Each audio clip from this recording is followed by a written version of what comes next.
আজি তোমালোকক ক'বলৈ গৈ আছোঁ ইংলেণ্ডৰ এখন ফাৰ্মৰ কথা। তাত বিভিন্ন ধৰণৰ জীৱ-জন্তুৱে বাস কৰিছিলে। তাত বাস কৰিছিল ব্ৰুনো নামৰ এটা কুকুৰেও। কিন্তু সেই কুকুৰটোৱে আন জীৱ-জন্তুবিলাকক ভাল পোৱা নাছিলে। সি সদায় সিহঁতক ভুকিছিলে আৰু বৰ আমনি কৰিছিলে। হাঁহ কুকুৰাবিলাকেও তাৰ পৰা বৰ ভয় খাইছিলে। এনেদৰে জীৱনবিলাক ফাৰ্মত ভৰ্তি আছিলে। হাঁহ কুকুৰা আদি সকলোৱে তাৰ পৰা বৰ ভয় খাইছিলে। ছাগলীবিলাকেও তাৰ পৰা দূৰত আছিলে, পলাই ফুৰিছিলে ব্ৰুনোক দেখি। সি সকলো জীৱ-জন্তুকে খেদি বৰ ভাল পাইছিলে। তাৰ দিনটো এনেদৰে ভৰ্তি আছিলে। সি দিনৰ দিনটো আন কুকুৰা ছাগলী সকলোকে এনেদৰে ভুকি ভুকি তাক সকলোকে আমনি কৰি ফুৰিছিলে। মেকুৰীবিলাকেও তাৰ পৰা ৰখিব নোৱাৰা হ'ল। সকলো মেকুৰীকে সেই ফাৰ্মৰ পৰা খেদি এফলীয়া কৰি পেলালে। ব্ৰুনোৱে এদিন এনেকে বহি থাকোঁতে হঠাৎ এদিন বৰ ডাঙৰ ধুমুহা বৰষুণ দিবলৈ ধৰিলে। সকলো ফাৰ্মত থকা জীৱ-জন্তু পানীত উপঙি যাবলৈ হ'ল।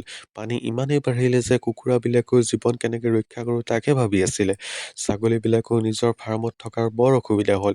কুকুৰটো ব্ৰুনোৱে দূৰৰ পৰা এই দৃশ্যবিলাক চাই আছিলে। সি ভাবিলে যে আজি মই তেওঁলোকক নেখেদো, আজি তেওঁলোকক মই সহায় কৰিম। ব্ৰুনোৱে এইদৰে ভাবিলে আৰু সকলো জীৱকে সহায় কৰিবলৈ আগবাঢ়ি আহিলে। ব্ৰুনো নামৰ কুকুৰটোৱে এই দৃশ্যবিলাক দূৰৰ পৰা চাই আছিলে। ব্ৰুনোৰ এই দৃশ্যবিলাক দেখি তাৰ বৰ বেয়া লাগিলে। সি ভাবিলে যে মই তেওঁলোকক সহায় নকৰিলে আৰু সহায় কৰোঁতে কোনো নাই, কাৰণ সেই ফাৰ্মত থকা কৃষকজনে ইয়াৰ পৰা আঁতৰি গ'ল। ব্ৰুনোৱে সকলোকে হাউল কৰি সকলোকে জনাই দিলে যে মই তোমালোকক সহায় কৰিম। আৰু ব্ৰুনোৱে কুকুৰাবিলাককো তেওঁলোকৰ নিৰাপদ স্থানলৈ আগুৱাই লৈ গ'ল। ছাগলীবিলাকো তাৰ পিছে পিছে আহিলে যে ব্ৰুনোৱে নিশ্চয় তেওঁলোকক নিৰাপদ স্থান দেখুৱাব। এই বুলি ভাবি ছাগলীবিলাকো তাৰ পিছে পিছে আহিলে। ই এটুকুৰা সুন্দৰ ঠাইত ছাগলীবিলাককো লৈ গ'ল। সকলো এতিয়া নিৰাপদ।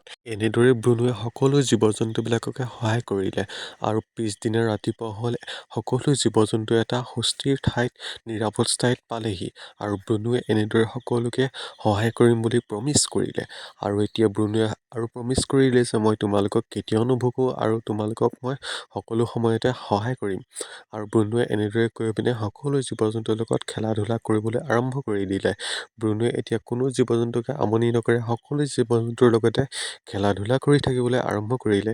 সকলো ছাগলী পোৱালি সকলোবিলাককে মৰম কৰিবলৈ ধৰিলে।